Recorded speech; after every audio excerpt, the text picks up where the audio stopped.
सदगुरु जोगी पीर धाम से समझेंगे कि गुरुओं संतों के साथ जो धोखा करते हैं, कपट करते हैं, उनको क्या सजा मिलती है आगे जाके। तो 5 महापाप बताए जाते हैं कि ब्रह्म हत्या करना, किसी ब्राह्मण की हत्या जो वेद शास्त्रों का ज्ञानी हो, जिसको ब्रह्म ज्ञानी हो, ऐसा कोई साधु हो या संत हो, उसकी हत्या करना, जैसे किसी ब्राह्मण की जिसको ब्रह्म ज्ञान हो वेद शास्त्रों का, ये महापाप है। गाय की हत्या करना महापाप है। सोने की चोरी करना महापाप है। गुरु की पर्सनल लाइफ में इंटरफेयर करना महापाप है। और गुरु के खिलाफ बोलना और कहना और सोचना, सुनना, बोलना और सोचना, ये 5 महापाप होते हैं। लेकिन गुरु भगवान से बड़ा होता है। हम कोई भी महापाप अगर करते हैं, या जीव हत्या का पाप हमें लगता है और गुरु हमें कहता है कि वहाँ हमसे कोई ऐसे जीव हत्या ही होता है, गाय लेके तू दान कर दे, जितनी देर जाके वहाँ सेवा करके आ, या ऐसा नहीं ऐसा। तो गुरु हर पाप का हमें निवारण करा देता है, चाहे कोई भी गलती किसी भी आराध्य इष्ट के प्रति हुई हुई, ब्रह्मा जी के, विष्णु जी के, शंकर जी के, आदि शक्ति के, क्योंकि गुरु का दर्जा सबसे बड़ा आता है, तो गुरु उसका निवारण करा देता है। लेकिन जो लोग गुरु के खिलाफ उसकी पर्सनल लाइफ में उसकी मुद्रा, उसके मतलब एक्शन, उसकी क्रियाएं और उसके वाक्य, इन सब में ज़्यादा दिमाग चलाते हैं, जब उनकी पर्सनल जो लाइफ है उसमें ज़्यादा मन बुद्धि अपनी चलाते हैं, तो वो भी नामापराध से युक्त हो जाते हैं और प्रतिकूल हो जाते हैं। उनका ये अधिकार ही नहीं, वो शिष्टाचार है, वो शिष्य है, वो ज्ञान पाने गए। गुरु को आना जो अंधकार मिटाए, माया के इस जगत से निकाले, वो एक पर्सनालिटी का नाम है गुरु, ना कि एक शरीर का नाम है गुरु। तो उसकी शारीरिक क्रिया और उनमें काम क्रोध लोभ अहंकार नहीं है, वो माया से अतीत है, वो कर्म योगी है, योग माया शक्ति से उनके सारे कर्म होते हैं, वो पवित्र है, वो पाक है। जो पूर्ण ज्ञान जहाँ तत्व ज्ञान के कंसेप्ट क्लियर नहीं करते हो, तो प्रभु राम पे, कृष्ण पे, नानक जी पे, कबीर जी पे, फरीद पे, सब पे उंगली उठा लेते हैं। तो ऐसा करने से वो रामापराध से युक्त हो जाते हैं, और जहाँ फिर गुरु के खिलाफ बोलना और सुनना और सोचना, ये भी 2 महापाप। और जो जितने भी पाप संसार में तुम करोगे, तो उससे गुरु तुम्हें बचा लेता है। उसके शरणागत वत्सल्य, उसकी शरण में जब तुम चले जाते हो, उसके दामन में, गोद में महफूज हो जाते हो, और उन दुखों का, उन पापों का निवारण करा देता है। लेकिन जो गुरु से ही झूठ बोले, छल कपट करे, धोखा करे, तो उसको क्या सजा मिलती है, हमने प्रवचन में आपको बोला था शुरू में। तो 55,000 नरक होते हैं, उसमें से 28 विशेष होते हैं, उसमें से 8 विशेष होते हैं, उसमें से एक कुंभी नरक उसको कहते हैं, जिसमें कई करोड़ कल्प तक हमारे शरीर में हमें ऐसा शरीर दिया जाता है, जैसे हम इस धरती पे हैं तो 84 लाख तरह के जो शरीर है, उनमें से एक शरीर हमें मिला, मानव शरीर, या अंडज, वेरज, उद्भव, स्वेदज, इन 84 लाख में से कोई एक शरीर जड़ चेतन ग्रंथि में बन गया, हमें इस धरती पे मिलता है। अब उसको नामापराध लग गया, जब गुरु दोष लग गया, पूर्ण गुरु के उसने खिलाफ धोखा किया, कपट किया, झूठ बोला, तो उसको कई करोड़ों कल्प तक ऐसा शरीर धारण कराया जाएगा, जिसके रोम रोम में उसको कीड़े खाएंगे, उसकी मृत्यु भी नहीं होगी करोड़ों कल्प तक। 4 अरब 32 करोड़ 40 लाख और 80,000 वर्ष के लिए उसको ऐसा शरीर धारण करना पड़ेगा, जहाँ उसकी मृत्यु भी नहीं होगी, और उसको करोड़ों कल्प तक वो कीड़े रोम रोम में, जैसे किसी को बेड सोल हो जाता है और उसको कीड़े पड़ जाते हैं उस जगह पे, तो उसको खाते हैं तो कितना पेनफुल, दर्दनाक होता है जी। इसने बड़े बुरे कर्म किए जी, इसको कीड़े पड़ गए कहते हैं जी। पर वो सारे शरीर में हमारे कीड़े ही कीड़े हमें खाते हैं, और हमारी मृत्यु भी नहीं होती। जब एक छोटे छोटे पापों का यमदूत इतना कुंभी, पाग नरक, रौर नरक, ऐसे बड़े बड़े नरकों में इतनी सजा देते हैं, तो वो महापाप से युक्त हो गए हैं। तो अब ये सजा उनको ईश्वर देता है, क्योंकि ईश्वर, अल्लाह खुदा, गॉड, बाय गुरु भगवान, वो कहता है कि यार तेरे पास क्या पावर है कि तू अच्छा मेरे प्रति गलती करता, ब्रह्मा विष्णु शंकर 5 देव उपासना तो गुरु तुझे बता लेता पर किस तेरे पास क्या शक्ति थी, क्या दम था। अगर तुमने किसी से दुश्मनी कर ली संसार में, जहाँ छल कपट धोखा किया, और वो बंदा पैसे वाला है तुमसे ज्यादा, जब पहुंच वाला है, एमसी है, एमएलए है, सीएम है, तो संसार में वो तुम्हारा जीना राम कर देता। और तुम गुरु से पंगा ले रहे हो, संत से पंगा ले रहे हो, सुप्रीम पावर से पंगा ले रहे हो। तो ब्रह्मा विष्णु शंकर 9 नाथ 84 सिद्ध 33 कोटि देवी देवता, ब्रह्मा विष्णु शंकर आदि शक्ति माँ दुर्गा, कोई भी तुम्हारी सहायता के लिए खड़ा नहीं होगा, क्योंकि तुमने ओपन चैलेंज की है सबसे सुप्रीम पावर। तो तुम्हारे गुरु तो फिर दया करुणा वाले हैं, कृपा वाले हैं, दीन दयाल है।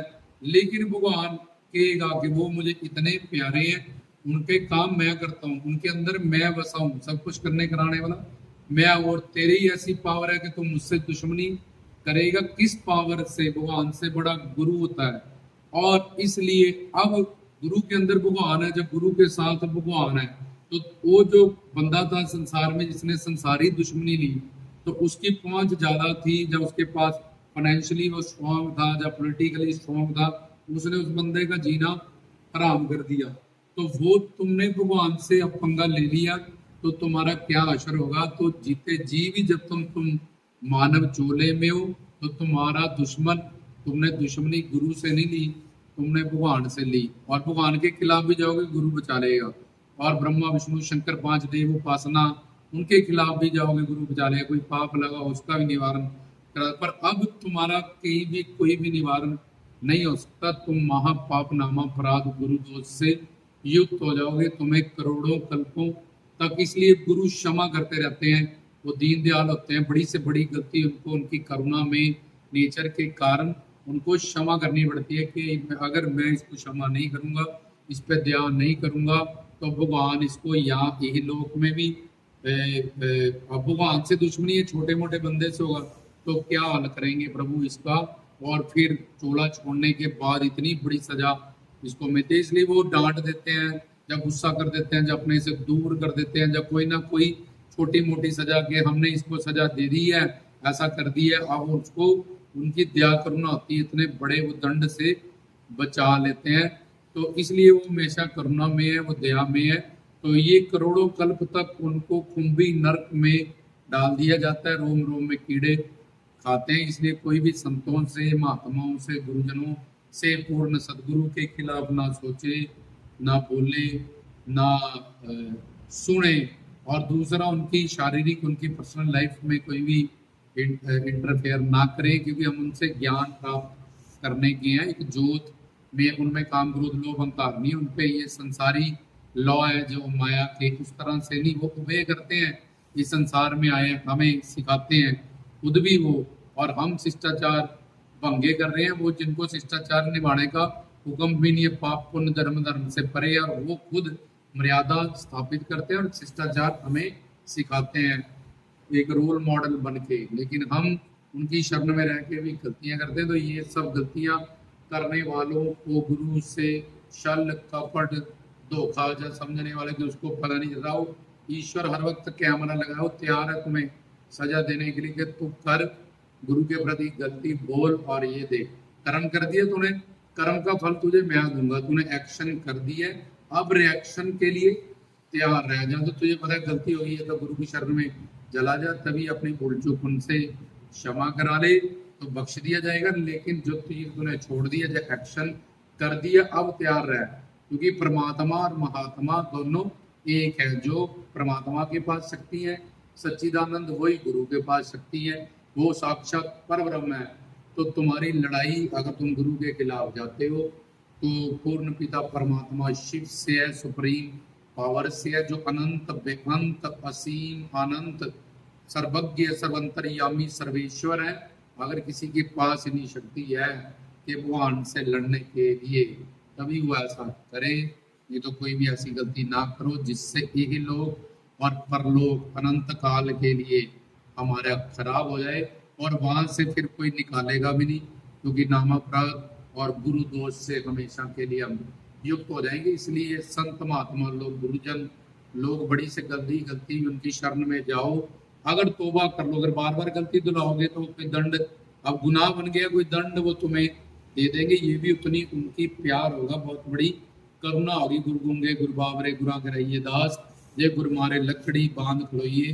हाथ तो विरहा का, तब वियोग का, कोई इस तरह से तुम्हें बचाएंगे, इस इतने बड़े दंड से। ऐसा तुम्हें लगेगा कि उन्होंने हमें दंड कर दिया, ऐसा कर दिया, पर उनमें भी उनका प्यार और करुणा छुपी होगी। वो भगवान के दंड से और इस कुंभी नर्क के दंड से तुम्हें बचाना चाहेंगे। इसलिए मजबूरी वश उनको अपना उस वक्त गुरु गूंगे गुरु बाबरे गुरा करिए दास, जे गुरु मारे लकड़ी ते बांध खलोइए हाथ, जे गुरु पे जे नरक नू ते स्वर्ग की तकिए आस, तो वो हमारी उसमें रक्षा ही करते हैं। इसलिए हमेशा उनकी करुणा पाए, उनकी कृपा पाए, उनके शरणागत रहें। गुरु ने साक्षात परब्रह्म है, वो तुम्हें सेवा करने के लिए, तुम्हें पूजा करने के लिए मिले हैं, शरणागति करने के लिए मिले हैं, ना कि शंकाओं करने के लिए, ना कि अपनी मनबुद्धि चलाने के लिए। तुम्हारा उनका जो संबंध है वो गुरु शिष्य का संबंध है। इसलिए अपने शिष्टाचार की पालना करें, तभी तुम्हारा कल्याण होगा। उनकी सेवा में जाएं, उनकी सेवा सबसे पहले गुरु, पूर्ण गुरु की तलाश करें, प्लस उनकी सेवा करें। और तीसरा, पहले सदगुरु, दूसरी उनकी सेवा तन मन धन से, जिनसे उनको खुशी मिले, इसका नाम सेवा। और तीसरा उनके शरणागत रहे। फिर कोई काल माया कुछ भी तुमसे कोई गलती, तुम्हारे प्रारब्ध या तुम्हारे बुरे कर्म या ये काल माया या काम क्रोध लोभ अहंकार, तुमसे कोई भी गलती नहीं करा पाएगी जब तुम सदगुरु, पूर्ण गुरु और उसकी सेवा जिससे उसको खुशी मिलती है तन मन धन से, वो करें। और तीसरा उसके शरणागत रहें। फिर तुम यहाँ भी मालो और आगे भी तुम मालो हो जाओगे। वैसी गलती ना करें, ऐसी गलतियों से तौबा करें, ध्यान रखें।